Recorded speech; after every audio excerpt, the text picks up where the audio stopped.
avec ces installations, au niveau de la sécurité du travail, il y a beaucoup de choses qui vont changer. Nous allons travailler dans les meilleures conditions. On aura moins de traumatismes, surtout pour les acteurs, ceux qui travaillent sur la chaîne. On aura moins d'incidents. On aura surtout l'amélioration de la qualité de la viande qui va sortir au niveau de cet abattoir. Et le point final, c'est la protection du consommateur. Donc nous allons mieux protéger le consommateur en lui proposant des viandes de très bonne qualité.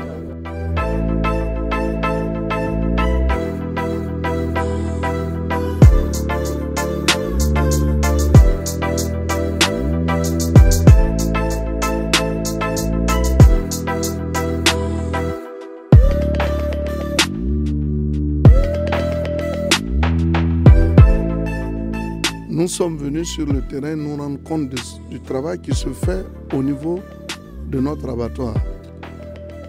Vous avez vu que tout à l'heure, on a même prévu des salles d'attente aux animaux. De ces salles d'attente, ils arrivent à la salle d'abattage et il y a tout un système qui est mis en place, tout un mécanisme qui est mis en place pour que à la sortie, le consommateur ait un produit sécurisé.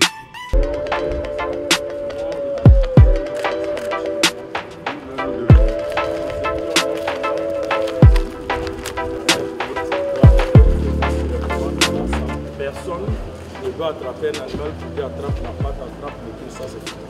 On va couper les pattes. La tête va être ici. C'est possible de préparer l'animal pour l'habillage.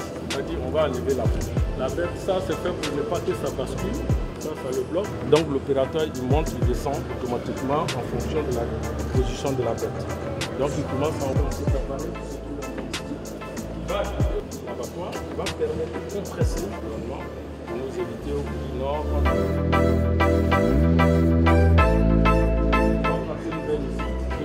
Là, belle pleine, on enlève, on pique l'autre côté, on mettrait un toit, on a déjà fait la charpente, pour ne pas que si on a décidé que ça soit cette la pluie vienne d'abord. Derrière là-bas, ça c'est le bureau de tous ceux qui vont travailler sur la chaîne. C'est la hache, la machette, ça serait plus. On va prendre le relevé, mais il a plus juste à maintenir la scie droite, c'est électrique, oui, la scie va prendre juste là, on va une fois qu'il décide que la carcasse est bonne, soit il la laisse passer. S'il a des doutes, qu'il pense que sauf que le vétérinaire inspecteur lui-même il gêne pas, il peut le tourner et puis le mettre dans ce petit couloir, dans ce côté-là qui bloque la carcasse ici.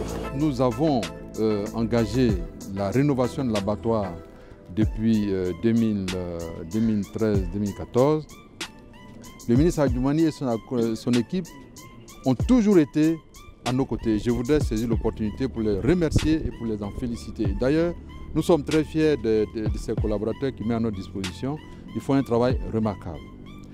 Le coût de l'opération se décompose en plusieurs volets. Tous les compartiments que nous avons visités, quand on met tous les coûts ensemble, nous sommes d'abord à 10 milliards pour les infrastructures et nous sommes à 6-7 milliards pour les coûts d'entretien qui sont déjà engagés et qui sont prévus, ce qui va nous porter à près de 17-18 milliards. Mais au-delà de ces coûts, nous entrevenons de disposer de camions frigorifiques pour alimenter les grands marchés à Abidjan.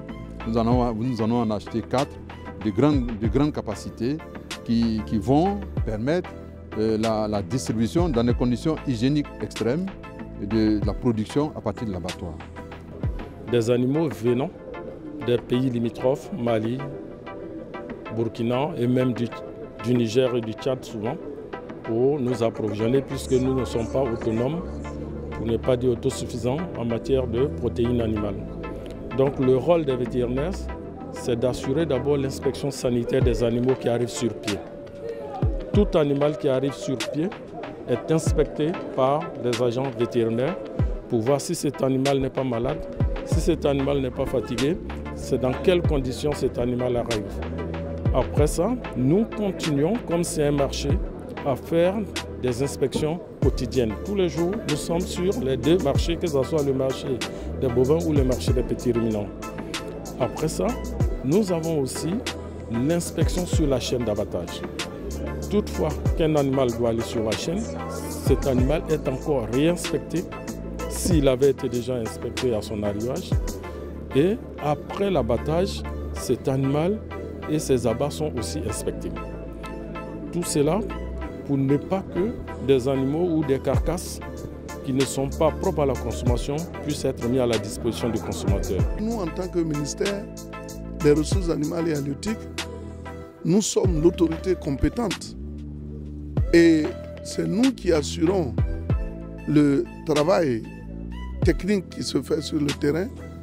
Le gouverneur assure les finances, les réhabilitations et autres. Aujourd'hui, notre abattoir rivalise avec des abattoirs du monde entier. Et au niveau de la sous-région, c'est-à-dire de l'Afrique de l'Ouest, la salle d'abattage que vous voyez là est la meilleure. Si nous voulons faire des comparaisons, c'est dire que c'est vrai, avant, quand on parle d'abattoir de Port-Boué, ça laisse à désirer. Mais aujourd'hui, il y a un travail important qui est fait par le district qu'il faut saluer. Ce sont plus de 17 à 18 milliards d'investissements qui vont être faits. Sont automatiquement déviés dans cette salle par les services vétérinaires eux-mêmes. Donc il y a une autre salle qu'on a mise. Donc les boyaux, les intestins, tout est vidé. Ça va permettre vraiment du travail parce que les conditions de nettoyage sont très importantes. Si on veut faire passer, si on fait passer, si on veut bloquer, on fait ça, ça bloque, ça passe de l'autre côté. Sur chaque rail, on peut installer des centaines de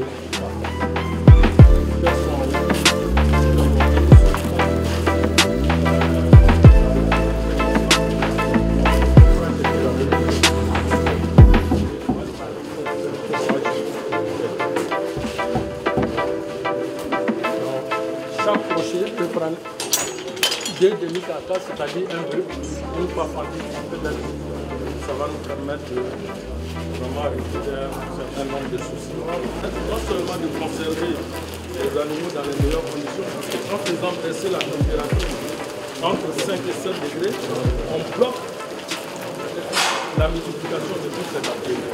Surtout s'il y a eu des contaminations ou autres, et il y a le système de ressuyage aussi, parce que quand on abat l'animal, il y a des gens directement mettre dans le camion frigorifique. Maintenant, ça c'est pour toutes les viandes qui vont partir à l'extérieur dans les différentes communes. Maintenant, pour les viandes qui vont rester sur le marché de Port-Boué.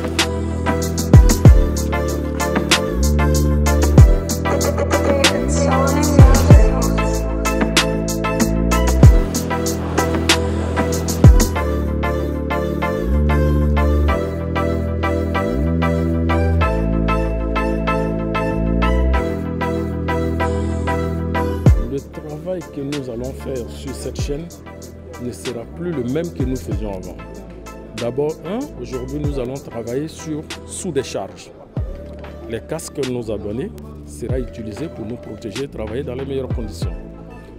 Nous allons travailler en hauteur, nous allons monter et descendre régulièrement dans la journée pour aller voir l'état de la carcasse en haut, pour aller voir l'état de la carcasse plus bas. Et ça nous demande d'avoir des équipements adaptés. Nous aussi, nous allons travailler dans une salle ultra moderne. Les bottes, les tabliers, les blouses, même les gants que nous avons reçus aujourd'hui sont des gants en maille. Il arrive que le vétérinaire inspecteur qui inspecte, qu'il peut avoir une erreur et qu'il se blesse avec le couteau. Avec les gants en maille qui sont en inox, le couteau qui passe sous la main, il sera mieux protégé. Ça veut dire que tout le long de la chaîne, nous avons du matériel aujourd'hui qui nous permet non seulement d'améliorer la qualité du travail, mais d'améliorer surtout la qualité de la viande qui va sortir de là.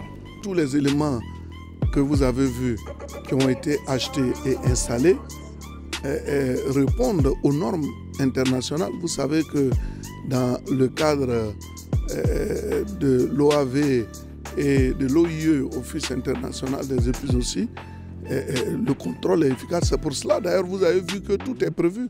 Même l'animal qui arrive boiteux, il y a une disposition qui est prise pour qu'il soit vraiment à l'aise, même si sa destination, c'est l'abattage. Quand vous voyez, à un moment donné, on sélectionne. Quand l'animal est malade ou bien présente quelques difficultés dues à la maladie et autres, mais la carcasse est directement orientée dans une autre salle en vue de sa destruction. Donc c'est dire que tout ici est prévu. Le consommateur ivoirien doit être heureux et fier du travail que fait le district. Et également le ministère des Ressources animales et halieutiques. L'État de Côte d'Ivoire a pris des dispositions puisque nous entrevoyons de construire un abattage ultra moderne au niveau d'Anyama. Mais le district d'Abidjan et le ministère, nous sommes en train de mettre en place une politique d'ouverture grâce à laquelle des investisseurs viendront. C'est vrai, un seul abattoir ne peut pas suffire. Celui de Port-Boué va toujours continuer d'exister, mais il y aura un autre abattoir, mais cette fois-ci qui va rayonner au niveau de la sous-région. Parce que quand vous prenez le Nigeria où il y a des centaines de millions d'habitants, aujourd'hui, si nous avons un abattoir avec des élevages appropriés, mais ils viendront s'approvisionner en protéines animales au niveau de la Côte d'Ivoire, pourquoi pas. Donc c'est un abattoir ultramoderne qui va être construit, bien sûr avec l'appui du district d'Abidjan et du gouvernement. Nous allons inaugurer bientôt tous les dispositifs que vous venez de visiter. En principe, les délais de finition de tous ces travaux sont fixés à fin mars. Mais on ne pourra pas mettre le chantier en exploitation fin mars parce que nous devons assurer la formation technique de tous ceux qui vont travailler dans la chaîne d'abattage. Et le technicien, le spécialiste chargé de cette formation a donné un planning de travail qui va nous conduire vers le mois de 15-20 avril. Donc à partir du fin avril, si le ministre nous mettons d'accord avec l'accord du gouvernement, nous allons offrir officiellement l'abattoir à toute la population d'Abidjan.